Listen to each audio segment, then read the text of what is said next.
Hey, welcome back to our Funky Picks Week 2 predictions. Yay. So, Jared and I are excited because as we take on this, what I would call it an experiment, right, of whether or not people care about what we're having to say, we thought we'd spend some time reviewing strategies because I think that has been over the past years kind of the most effective ways that we've picked. But I think before we kind of launch into this week's different strategies that you can use, just giving you some background on strategy history in the last, 17 years that we've played. So I'm going to let you start that off, Jared, because Oh. Hmm. you are the master of strategies.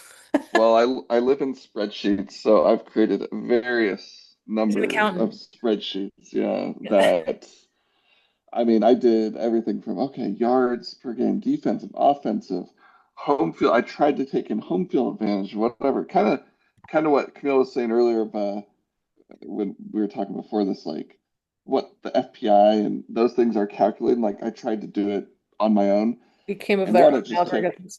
it took too much time. I didn't have enough time to do that. And then two, it was like it didn't I didn't Yeah. win. So it didn't really matter. So that's anyway, and so eventually over time the strategy again with life gets busy, you don't have as much time, the Yeah. strategy got simpler and simpler and simpler. And luckily ESPN and I'm sure other sites make it easy. It's like, oh, okay, here's the stats. Here's what we're thinking, FPI. Here's the odds. Here's what Yeah. people are voting. They added We more have, factors for us to yeah. consider. And the people voting are horrible. I've been Completely. tracking all of these metrics for years, and the people consistently, the way people vote finishes third out of three almost every year. So, So we're and not even going to put it FPI, up here. yeah, FPI isn't Yeah. much better, but at least it's closer and odds is probably the best. Yeah. But still, they only get, again, been tracking it, they only get about 70% of it right on a year. So Yeah. it's good, but it's not not Well, amazing. and the years that I've won over the past several years have been when I have been super engaged all Saturday long. So there's a lot of you that's like, yeah, I can't do that. And I'm happy to share some of my strategies because I was able to beat, I didn't know my brothers were using the odds at that time. And I was very frustrated because I couldn't figure that strategy out. And they were all like, you're going to be so like hitting yourself when you figured it. I was like, I can't believe I didn't think of that. I can't believe I didn't think of that. Anyway, but you can beat the odds. It just takes quite a bit of engagement, I think, and to know the teams. But I do remember early on, like I had an engineer friend. I worked for a college, and I had him come over and help me build a spreadsheet because I heard Jared was using one, and I was like, okay. So, I mean, I figured he was some sort of a numbers genius, or I don't know. I thought all engineers are like that, but anyway, that didn't work. And I think it goes to show really back in the day, the popular vote actually had more sway because there really wasn't any data that we could use or access readily, other than coming up with our own algorithms. So I kind of do think, I mean, I think this is why the reason why Pick'ems has got harder because they have to make the picks harder in general so that I mean a lot of these things you'll even see on some of the spreads or some of the matchups we're seeing it's like almost 50-50 and so it forces you to have to use something beyond just a metric to actually start making picks and I think this also goes back to gut strategy too because there's years that I remember that like for a while we'd have a couple entries where it'd be like this is Camille's gut strategy this is Camille's like whatever strategy and so gut had more of a, I feel like it had some real staying power sometimes. Not always, but I think it probably matched up to about the 70% most of the time, especially if you're clued in on the schools. It depends. Yeah, Yeah. yeah, Well, and part of it too is, at least when I look at spreads, it's like, okay, you get those closer spreads. Those are the toss-up ones. Okay, yeah. do I want to go one way or another? Do you read something about an injury that might persuade you one way or another? Is weather going to be bad? That could Home play a field. factor. Yeah. But I've definitely learned you don't want to go all in on underdogs unless it's the last week and you're trying to To make win. up To ground. Or leverage. maybe, but it's you want to be very selective Yeah. of your underdog picks because you never know. I've tried to do analysis on just the close games and find patterns. I'm sure there's something there, but I haven't spent enough time on it. But Jared, it's do you have stats on how many underdogs per week are usually right? Because I was thinking it's somewhere around two or three. uh, When I was coaching my dad and hmm, my mom, I was like, you have to almost bank on the fact that despite the odds, there's probably going to be between two and three upsets. So that's the hardest part of the strategy is who's going to be the upset, in my opinion. yeah. Well, and the other part of that is then you get uh the odds sometimes are picking the team that's ranked higher, but Yeah, because maybe it's homeschool or some, and you got to remember too, the way they set the odds is the way to get people to bet money. yeah, So it's true. there are times when it's like, well, Doesn't that benefit. doesn't make sense. Yeah. So if you just want to default, do it that, but then you can try to beat the odds. I don't know if I have it by week. Um, Maybe that's a set you can look up for us next time because yeah. I think I'd be curious just like an average. I think some weeks it's like one, maybe, Oh, here and we some go. weeks it's like five, and you're like, holy crap. I mean, then those are the weeks that kind of blow you out of the water, unless you go big on underdogs that week and it pays off. It's if you pick the right underdogs. Sometimes I go big on underdogs and I was like, well, picked all the wrong ones. I almost got a zero. That sucks. Anyway, so Uh, yeah, Actually, I do have that information. I figured Hold you on. I would have been disappointed if that was. I just need to play with the data a smidge, and Look at that for us. So, yeah, just to give you a little background, my brother, our brother-in-law Scott, I think he was the one that started the spread strategy, if I remember correctly, right, Jared? yeah. And Well, yeah. He just started to get really he, good and really consistent. And and it's we were like, like, what's what going is well, on? he's 40s every week. What is that? Yeah. And so Jared caught on pretty quick. James caught on about a year after that. And here's Camille sitting there going, I can't figure out. And the funny thing is the reason I didn't even think of the spread is first of all, I've never really known how to use the spread because I don't bet. But being Mormon, I was like, of course they're not doing that. And then I was like, well, they were smart to do it because it has been the most consistent strategy out there. But once I figured it out, I was like, yeah, I was like, oh my gosh, why didn't I even think of this? Because I was, yeah, coming up with all these crazy stats. And anyway, it was a very proud moment, although very many years after it should have been that I figured it out. But despite that, earlier years I had beat them, even Yeah, using the that's spread. true. Yeah. So And that goes to the engagement piece. I think yeah, you were very engaged with very. reading stuff and re That was during watching COVID where I was like, I'm stuff. so Yeah. bored. So Yeah. I did get the stats on this. So underdogs, and this is last year. On average, there are three underdogs that would win a Yeah, week, I figured. with the low being two and the high being five a Yeah. week. Oh, I was right on. That was Yeah. just what it felt like to me. Good gut feel. Yeah, most threes and fours are the most common Yeah, here, but the 5 week is probably there's always a week where it's just bad, like just that. everyone's just a bad score. I'm sure that was that 5 week, and then Yeah. where everyone's doing good are probably the 2 weeks, when. Um, but yeah, that's an interesting stat. How many underdogs a week? About on average, just over three. Three. So, with all of that said, let's jump into this week, and then I'm going to share a graphic that Jared and I can talk kind of into. So, as I'm figuring out how to share my screen, because wow, really? Okay, well, Jared, you say something while I'm figuring this out, because All this, right, we're oh, gonna share it. It's right there, right in the middle. look Anyway, at the screen. yeah, it's the easiest button that's out there.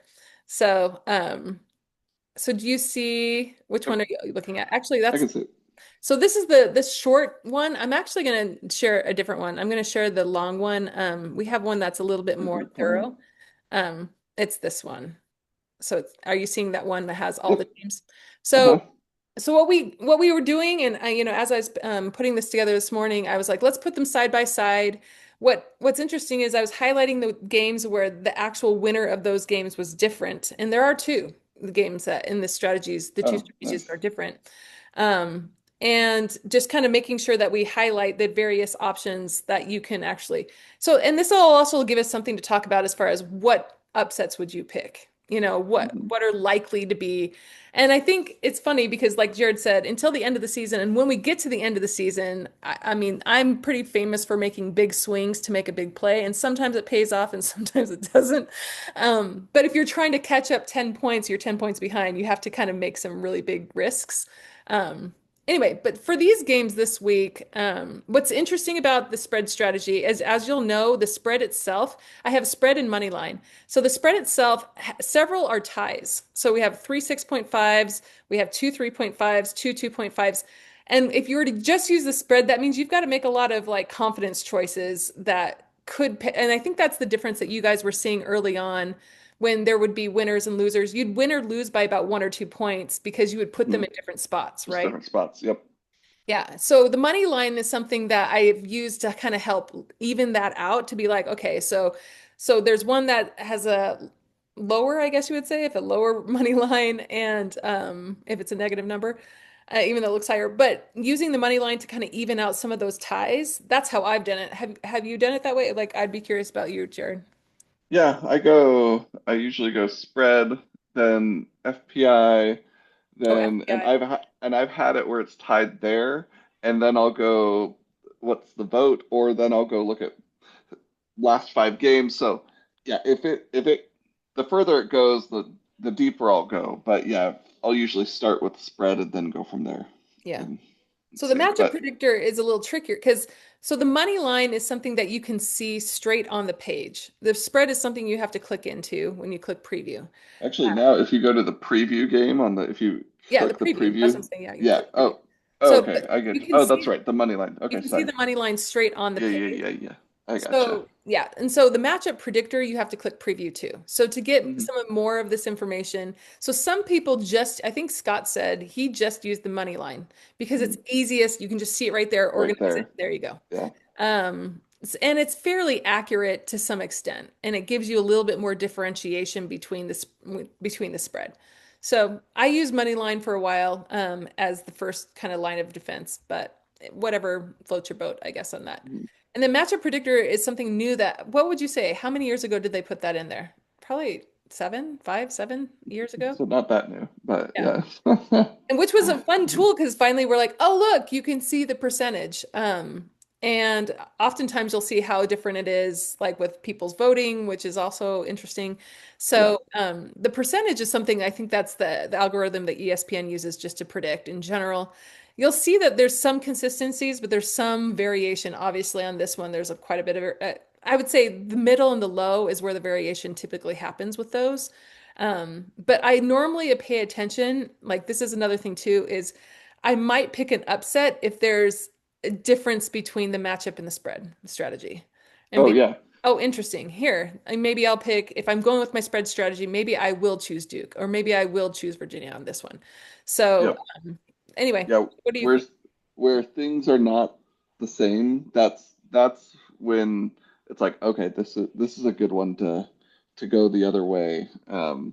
Yeah, spread if things don't line up.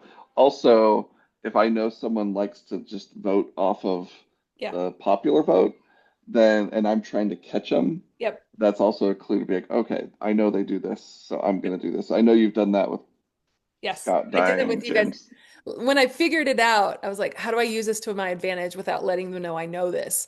So I knew that they were using the spread. So I was trying to figure out. So the strategy that I would use was time. So when these games played, I tried to position them so I knew I was going to be getting certain amounts of points, but then I was leaving big amounts of points later in the day in case I had to take a bigger swing. So, anyway, I can talk more about that next time because that deserves a whole conversation about how much time I actually had in my hand versus this. Yeah, yeah. But I guess we can go through the list if you want. Maybe we can just So go wait, through this is the this week's upcoming games, right? coming Or games. And last then week? Okay. another thing to note too, and Jared told me this when I first started learning about their strategy, is this does shift between now and Saturday. Like if it's Oh yeah. Thursday, I took this Thursday morning. So you might want to double check on a Saturday morning before all these games go live because sometimes there's slight shifts. I would say not huge ones, but there's slight shifts that you'd be like, oh, interesting. I don't know. Especially I watch College Game Day in the morning and with, Kirk Herbstreit and the whole crew. And sometimes, I don't know, maybe it's a bad thing, but sometimes they do actually shift my mind because they know stats that I like who's injured, who's not, and so all of a sudden I'm like, oh crap, and then maybe I'll move them down here. So anyway. The other thing on that is it's kind of your preference. There are sometimes I'm like, I want to get the fresh Hmm. spread without any money being made. So like Monday morning, I'm in there and I like do my picks, and then I might compare later in the week. Or you're like, hey, these people who are putting money on this are invested, so they might know more. And so you could maybe you like to do it Thursday afternoon, Friday afternoon to be Yes. like, I got the money in it, and that's gonna help sway me. But I kind of look at that as the Interesting. popular vote too. Yeah. And a lot of times, at least since we've been doing this, I feel like the popular vote isn't good in close games Mhm. because people just look at the name and it's like, oh, that Alabama's good. And it's like, Yeah. well, they're not actually doing so hot, you Ask know? Florida State. So yeah. Yeah. Yeah. Which Anyway, I think another thing that's hard about some of these teams is you'll notice that they're not normally, it's sometimes ESPN, especially lately, has been picking mid-tier teams, which there's not as much hype around. So like if it's a big SEC name, like this week we don't see Georgia, we don't see Alabama, we don't see actually a lot of SEC teams on here. Wow. because Um, they're all playing cupcakes right now. yeah, I guess they're all playing cupcakes, so they're getting Vandy's in slammed. there. That's Vandy's in there, right? Yeah, well, Anyway, so but Missouri's in there. that makes it harder because most people know more about those bigger teams because they're more publicized in general. So it takes more work to go dig a little bit on this. So again, this is one of the reasons we stick to strategies like this. And then if we are interested or have the time to do some research, it sometimes affects it, sometimes it doesn't. So with that Right. said, we can talk real quickly. Let's go through the spread. We'll go Go. through Since we spent a lot of intro time, maybe we go a little quicker yeah. this time. Do you want to just go through the game? I mean, it's kind of It's here it kind of is. spelled out there for You us, but do. You, maybe we can even talk about the ones that stand out as maybe the upsets. well, yeah, and just on what we saw, like Arizona State at Mississippi State. Arizona State, well, Mississippi State was horrible last Horrible. year. Arizona State was good, but they had a shaky first game against an Yeah. FCS. Yeah. So, like of the 6.5s, I'm putting that low. But also, I went to Missouri. I'm pumped they're a 6.5 favorite, but Kansas has looked good too. Kansas is a good So, team. I was like, really? 6.5 for this one? 6.5 was kind of a surprise for me. Well, and Where are on they the over other there? one, it's 7, so it's lower. So Yeah, at first I was like, all right, I guess. Yeah. it is at Mizzou, so you get some home field there. And Yeah. anyway, so. Yeah, go ahead. I don't know, at least for those first three, I'm already kind of like, I don't know, things to consider. Yeah. Um, I lived in yeah. Syracuse for a while, so I'm gonna. But I actually think they did a decent job against who they played Tennessee last week. They Oh kept yeah. it competitive, but I'm not sure if that tells us that Tennessee is worse than they are, or if And Syracuse is better. UConn's been gone. UConn's Oh been yeah. bad for so long too, so who Oh knows? yeah. Oh, and I on the matchup predictor I actually have those switched, so it should be Oh, yeah. Syracuse. Oops. But yes, and then I would say like going into Oh, Michigan, Oklahoma, that's one that's tough for that's a me tough one. because Michigan, I think. Uh, yeah, Michigan is I feel like they're underrated in their division, but I don't know if it's because of all the penalties and everything else that's going on or whatever. Yeah. But I feel like they always find a way. So until proven otherwise, I'm nervous of them. And Oklahoma And is yeah, decent, but I still feel like they're on the rise in the SEC. They're in they SEC. were they had a rough year last year. Yeah, So that game for a seven, I was like, and this is where the spread comes in, especially at the start of the year, yeah, where it's like no one really knows. yeah. So I'm almost like seven almost feels high. Like Well, maybe that should go Matchup lower, and Predictor has them 3. So that feels yeah, better to me, to be honest. I do in my spreadsheet take averages of both Oh, do you? too. Yeah. Okay, well So then, I have that metric as well. nice. I have too I- many metrics Well, on it's it. good. It serves its purpose, right? But Um, like West Virginia, Ohio, I know West Virginia's not supposed to be good, but you think against Ohio. yeah. So do And they not jump Ohio State, Michigan? folks. No. Yeah, and not Ohio State. Iowa But there's State, some. go ahead. Oh, go ahead. Okay. I was gonna say Iowa State I'm pretty confident in, but Iowa I feel like last year was kind of a dark horse. Them in They're always tough. Illinois. Um, Yeah. I feel like first of all they're I schools that normally play the middle, so I have a hard time distinguishing between the two. I know Illinois did pretty well last year, but Iowa I feel like this is a rivalry game, number one, so it could Hmm. go either way. So being at a 5 is a little high for me, if I'm being honest. Yeah. But on the other one it's an 8, so I'm like, oh, that's painful. I don't know. What do you And, think, Jared? and Iowa State, yeah, rivalry. I feel like they've had games where it's like 6-3. It's been Yeah, defensive battles and stuff. So that'll be a good. I'm interested to see how that game goes because Iowa State's supposed to be good. I don't know about Iowa, but they feel like I feel like they're always tough. yeah, So yeah. we'll see. Illinois Duke. I still don't know what to make of Illinois. I don't either. Like last year, it's like they kind of came on, but it's like, but are you actually good, or is it just a result of playing bottom schools in the Big Ten? Like I Well, wasn't. didn't they have a big win last year that kind of catapulted them a little bit? But I feel like they ended the season in question, where they didn't Yeah. quite deliver at like the very end game, or maybe their bowl game or something like that. And so, I think from what I saw with the coach, I think the coach is the right person for the job there. Mhm. But yeah, like you said, we're still a preseason, so it's going to be tough. Duke historically, I feel like Duke Yeah. is normally not a disruptor, but this one they pick. I mean, it's pretty close as far as the spread and Yeah. matchup go. And Recent years. they Oh, have sorry. Duke Go for it. winning on the matchup predictor. All So right. In recent years, Duke's been better. I remember yeah, when it was like Duke's a lot. Oh, you're gonna win. It was like yeah, auto win, and that's not the case. I'm looking at Illinois' schedule, and their big win was against Michigan last year, that's right. It was a big when win. Michigan was 24th, and then I think Michigan went on to not have a great year, um, Yeah. or they picked it up at the end of the year. But yeah, they all of their wins were against like Purdue, Michigan State, who was bad, Rutgers was bad, Northwestern was bad. Nebraska ended up being bad, but Nebraska was ranked at the time. Or maybe not. Nebraska was a bowl team, but they weren't good. Um, so I'm like, yeah, looking at the schedule, I'm like, oh, yeah, they lost to Penn State, they lost to Oregon, they lost to Minnesota, which was the weird one. So they lost any hard games and one random game, and then they really had a pretty soft schedule after that. Um, This could be an upset if I were to make a yeah, judgment call I on could see if you that. were thinking of upsets to pick. If we have to pick three, this could be an upset as far as what the spread says. It would be an upset on the matchup predictor, but Yeah, upset on the spread. yeah, Um, Michigan was all over the place last year too. Anyway, okay, just to close that thought. Um, yeah, okay, sorry, we spent a lot of time on that one, but that's an interesting one. It's an Yeah. intriguing Well, and one for here's sure. another intriguing one because this is the flip on the other side of so the spread strategy has North Carolina State winning, and then on the flip side it has Virginia winning. So another one that I think could be an upset. I guess normally the upset is to the spread, right?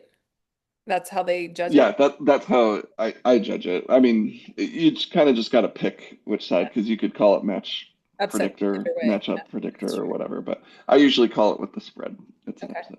Yeah, I think this could be one too. Mostly, but see, it's hard because Virginia, I just haven't really seen them on the scene being a solid, like, Yeah, I don't know. But then North since Carolina Bronco. State too. Yeah, yeah. I feel like Yeah, North Carolina State has had some runs over the yeah, last several years where I was like, oh, nice win, but it hasn't been yeah. consistent. So, But right. Yep, agreed. okay. SMU and Baylor SMU's an interesting one yeah. because I don't know if SMU's just riding the coattails of last year where they snuck into the playoff Yeah. or if they're actually good.